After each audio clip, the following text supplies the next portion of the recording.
오늘은 부활 생명으로 사는 삶이라는 제목으로 함께 말씀을 나눕니다. 오늘 부활주일이자 우리 교회로는 정말 특별한 날이 아닐 수가 없습니다. 조금 더 보태서 역사적인 날이 아닐 수가 없습니다.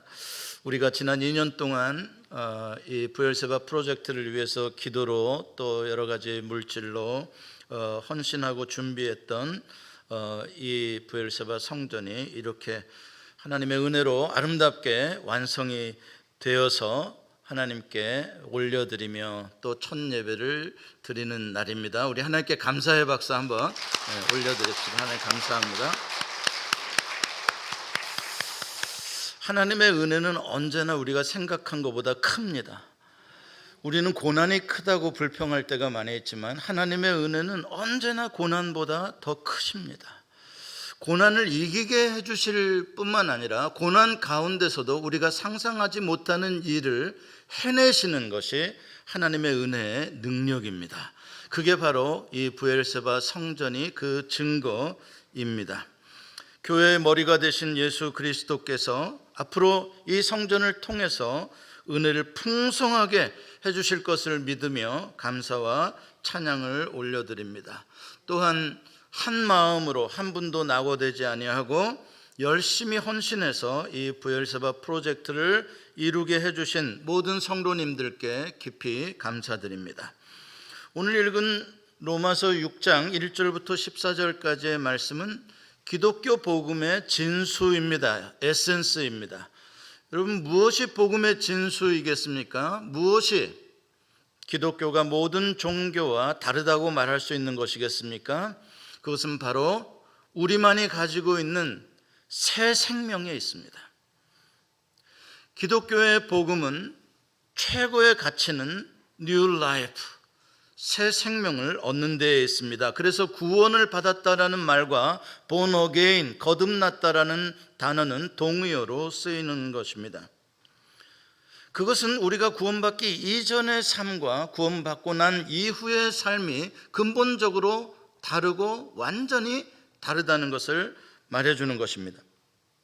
로마서 5장의 오늘 읽은 본문의 앞쪽인데 구원받기 이전에 우리가 가지고 있던 생명은 아담의 생명이라고 말합니다. 아담의 원죄 이후로 죽을 수밖에 없는 죄 가운데 살아가는 생명. 그럼 구원받고 난 이후의 생명은 뭐냐? 그리스도의 생명이라고 말합니다. 아담의 생명은 육으로 태어난 그러한 자기의 정욕을 위하여 살아가는 사람의 생명이고, 그리스도의 생명은 예수님의 십자가의 피 흘리심으로 태어난 생명입니다. 전자는 땅에서부터 태어난 자라고 말하고 후자는 하늘로부터 난 자들이라고 말합니다. 특별히 로마서 5장 21절에 보면 아담의 생명을 가진 사람들은 죄와 사망이 왕노릇하는 나라 아래에서 노예로 살아가고 있다라고 말합니다. 그러나 그리스도의 생명을 가진 사람은 거기서부터 완전히 해방되어서 은혜가 왕노릇하는 하나님의 나라에서 하나님의 자녀로 완전히 자유자로 살아가게 되었다라고 말합니다. 이 두 나라가 있는데 여러분들은 어느 나라에서 살기를 원하십니까? 제정신을 가진 사람이라면 누구나 다 그리스도의 생명으로 다시 태어나서 은혜가 왕노릇하는 하나님의 나라에서 영원히 살고 싶다고 생각할 것입니다. 만약에 우리가 그렇게 살 수 있다면 그것보다 더한 행복은 없을 것입니다. 자, 그런데 그렇게 놀라운 복, 놀라운 그러한 행복이 거저로 은혜로 주어진다는 사실입니다. 우리가 한 가지 사실만 믿으면 그 모든 것이 영원한 새 생명과 영원한 행복이 거저 선물로 주어진다. 자, 그렇다면 무엇을 믿으면 우리가 영원한 그 생명을 선물로 받을 수 있을까? 그 한 가지 사실이 무엇인가? 오늘 본문에 있는 내용입니다. 예수 그리스도께서 십자가에 달리시고 죽으시고 장사 지내실 때에 여러분과 저도 거기에 연합되었다라는 사실입니다. 예수님이 십자가에 달리실 때 예수님의 몸에 나도 연합되었고 예수님이 장사될 때 거기에 나의 몸도 나의 삶도 연합되었다. 그래서 오늘 본문을 읽으면서 가장 강조되고 반복되어지는 단어들이 나오는데 합하다라는 단어가 나오고 연합하다라는 단어가 나오고 함께라는 단어가 계속 반복되는 것입니다. 그리스도와 합하여 세례를 받았다. 여기서 합하여라는 단어는 헬라어 원어로 보면 에이스라는 전치사입니다. 에이스라는 전치사는 영어로는 into에 해당하는 전치사입니다. 어디 안에 들어가는 것을 말하는 것이죠. 그래서 그 어원적인 뉘앙스는 침투해 들어가는 뉘앙스입니다.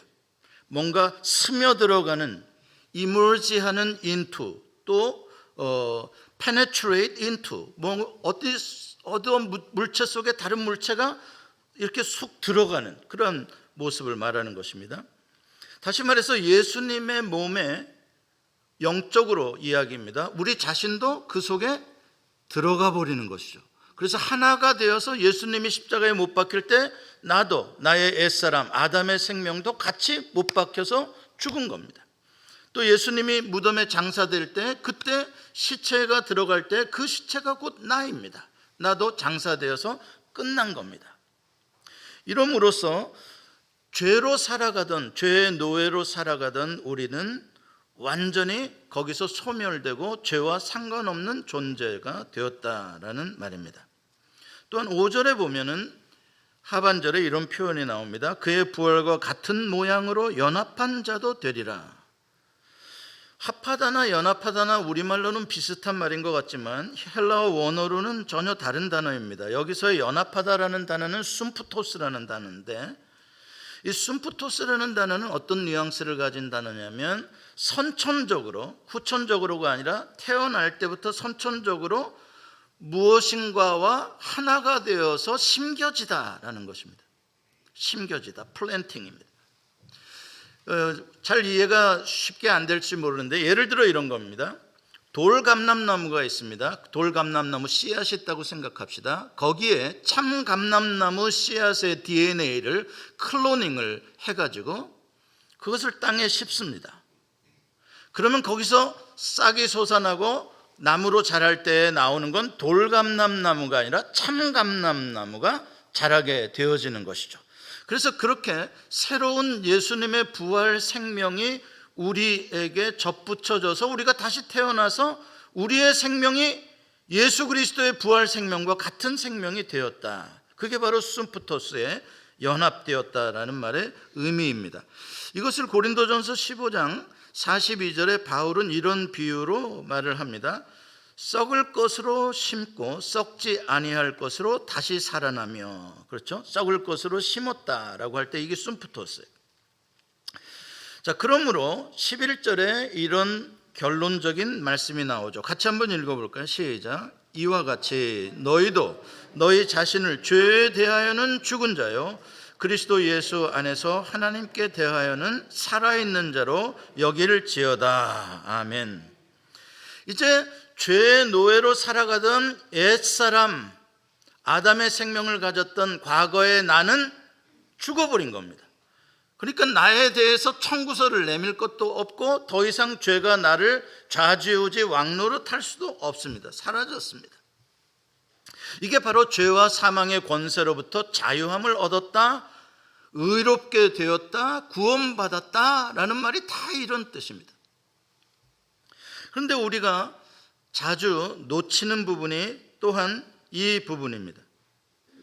많은 성도들이 예수님이 십자가에서 피 흘리심으로 나의 죄값을 다 치르셨다라는 것은 잘 믿습니다. 그래서 나에게 더 이상 죄값에 대해서 청구서를 내밀지 못한다, 마귀는. 우리는 그걸 믿습니다. 그것도 자유입니다. 죄값에 대한 자유. 그런데 그 차원을 한 단계 넘어서서 오늘 본문은 뭐라고 말하냐면 죄와의 관계가 끊어졌다는 겁니다. 전에는 죄에 우리가 슬레이브, 노예였는데 과거에 내가 죽어버렸기 때문에 이제 죄가 더 이상 나의 킹이 되지 못하는 겁니다. 나의 주인이 되지 못하는 겁니다. 이게 무슨 뜻입니까? 내가 죄로부터 자유해졌기 때문에 당당하게 이제는 죄가 나에게 무엇인가를 명령하고 유혹할 때 우리는 나의 자유로 노라고 얼마든지 거부할 수 있고 거절할 수 있는 존재가 되었다라는 뜻입니다. 이게 엄청난 것입니다. 그러니까 그리스도인이 된 이후에, 새 생명을 가진 이후에 죄를 짓는 건 뭡니까? 육신이 약하여 우리가 마음은 원이로도 죄를 짓는 자 자꾸 그러는데 그렇지 않습니다. 그리스도인이 된 이후에도 죄를 짓는 건 내가 죄의 유혹에 예스라고 내가 억셉트했기 때문에 죄를 짓는 겁니다. 여러분, 그 과정을 잘 기억하셔야 됩니다.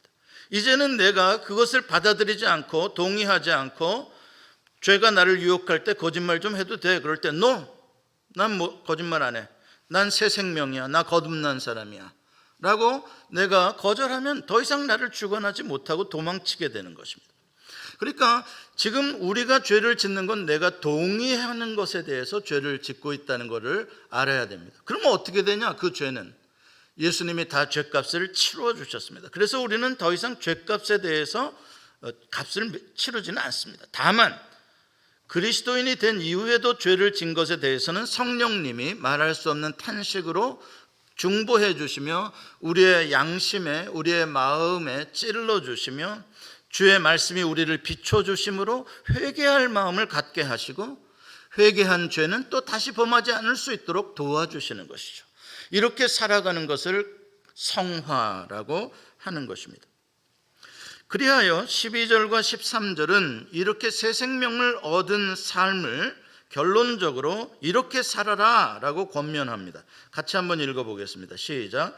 그러므로 너희는 죄가 너희 죽을 몸을 지배하지 못하게 하여 몸의 사욕을 순종하지 말고 또한 너희 지체를 불의의 무기로 죄에게 내주지 말고 오직 너희 자신을 죽은 자 가운데서 살아나신 자같이 하나님께 드리며 너희 지체를 의의 무기로 하나님께 드리라. 아멘.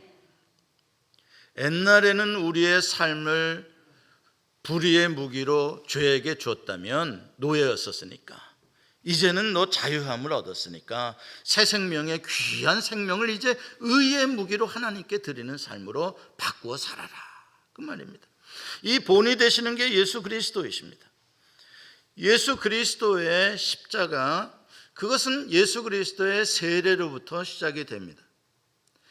예수 그리스도께서 세례를 받으신 후에 다시 하나님의 이제 아들이 되시죠. 이는 내 사랑하는 아들이요 내 기뻐하는 자라라는 음성이 들렸죠. 그래서 성령이 인도하심에 따라 광야로 들어가고 성령이 인도하심에 따라 예수님은 기도하십니다. 40일 동안 기도하신 후에 마귀가 유혹을 합니다. 죄가 와서 유혹을 하는 거죠. 네가 하나님의 아들이라면 너에게 자유가 있지 않겠니? 너에게 능력도 있고 권세도 있지 않겠니? 그 능력을 가지고 권세를 가지고 왜 굶고 있니? 왜 배고파하고 있니? 돌들을 떡으로 바꾸어 먹어라. 너의 사욕을 위해서 네가 먼저 그 힘을 써라, 이런 말입니다. 예수님은 거기에서 단호히 노라고 거절하십니다. 바로 그게 자유자의 모습입니다. 우리는 그 예수님과 연합된 사람들입니다. 우리도 그러한 유혹이 올 때 우리도 노라고 거절할 수 있습니다. 예수님께서는 그 대신 하나님의 말씀에 순종하며 그 말씀을 먹고 살아야 한다라고 대답하십니다.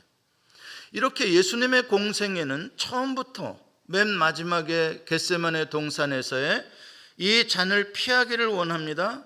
그러나 내 뜻대로 마옵시고 아버지의 뜻대로 되기를 원하나이다 라고 하시면서 끝까지 하나님의 뜻에만 순종하고 자신의 사욕을 따르지 않는 그런 선택을 하신 분이 예수 그리스도이십니다.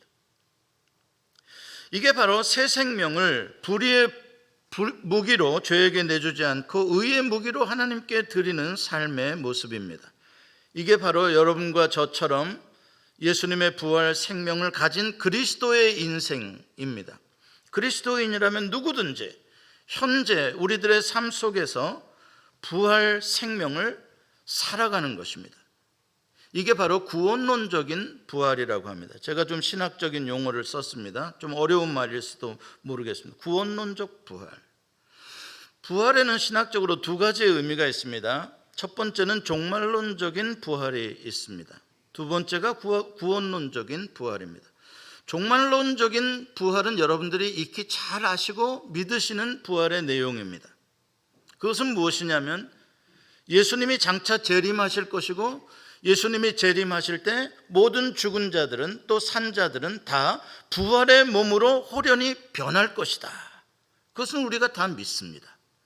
그 점에 대해서 고린도전서 15장 51절과 52절은 이렇게 말씀합니다. 같이 한번 읽어봅니다. 시작. 보라, 내가 너희에게 비밀을 말하노니 우리가 다 잠잘 것이 아니요 마지막 나팔에 순식간에 호련히 다 변화되리니 나팔 소리가 나매 죽은 자들이 썩지 아니할 것으로 다시 살아나고 우리도 변화되리라. 아멘. 우리가 이것은 잘 믿는데 문제는 이 구원론적인 부활에 대해서 실감하지 못한다는 것입니다. 이 점이 좀 생소합니다. 구원론적인 부활이라는 게 뭐지? 라고 생각합니다. 그게 바로 뭐냐면 오늘 로마서 6장에서 증거해 주시는 이 말씀이 구원론적인 부활을 증거하고 있는 말씀입니다. 장차 주님이 재림하실 때 부활의 몸을 입는 것이 아니라 구원론적인 부활은 here and now, 지금 여기에서 우리가 살아가고 있는 이 본어게인 된 생명의 삶, 이게 바로 부활신앙인 것이고 부활생명이라고 말하는 것입니다. 그러므로 부활을 믿는 신앙이라는 것은 죽음 후에 우리가 다시 살아가는 것 말고 부활의 신앙이라는 건 오늘 여러분들의 사는 삶 가운데 죄가 나를 유혹할 때 죄에 대해서 노라고 거부하며 나의 자유를 행사하고 왕같은 제사장 거룩한 하나님의 자녀로서의 삶을 당당하게 뉴 라이프를 살아가는 것, 그게 바로 부활신앙인 것입니다. 그게 바로 부활 생명인 것입니다. 이제는 더 이상 죄에게 종노릇하고 나쁜 습관과 나쁜 중독에 우리의 몸을 내어주고 마음을 내어줘서 괴롭힘을 당할 이유가 없습니다. 왜냐하면 여러분들은 해방된 분들이고 성령님이 여러분들 안에 거하셔서 그것들을 이길 수 있는 힘을 주시고 예수님이 광야에서 마귀의 유혹을 이기셨듯이 여러분들 안에 있는 말씀으로 대적하면 우리는 그 모든 유혹을 이길 수가 있어요. 그러면 여러분들의 인생은 더 이상 불의의 무기가 아니라 의의 무기로, 사람을 살려내는 무기로 하나님을 위하여 쓰임을 받을 수가 있는 것입니다. 그렇게 살아가는 사람이 부활신앙을 가진 사람이라는 사실을 믿으시기 바랍니다. 이제 더 이상 죄의 노예로 살지 마십시오. 지긋지긋합니다. 죄의 노예로 사는 것 정말 비참하고 괴롭습니다. 중독 되어 보십시오. 그 중독에서 헤어나오는 게 얼마나 어려운 것인지, 중독에 걸린 사람들의 삶이 얼마나 처참하게 망가지는지, 이젠 다시 그 멍에를 매지 말고 이제 거룩하신 하나님의 자녀로서 오직 주님께서 기뻐하실 일만 선택하고 거기에 대해서만 아멘하며 사시는 여러분들 되시기를 축복합니다. 그게 진짜 행복인 줄 믿습니다. 기도하시겠습니다.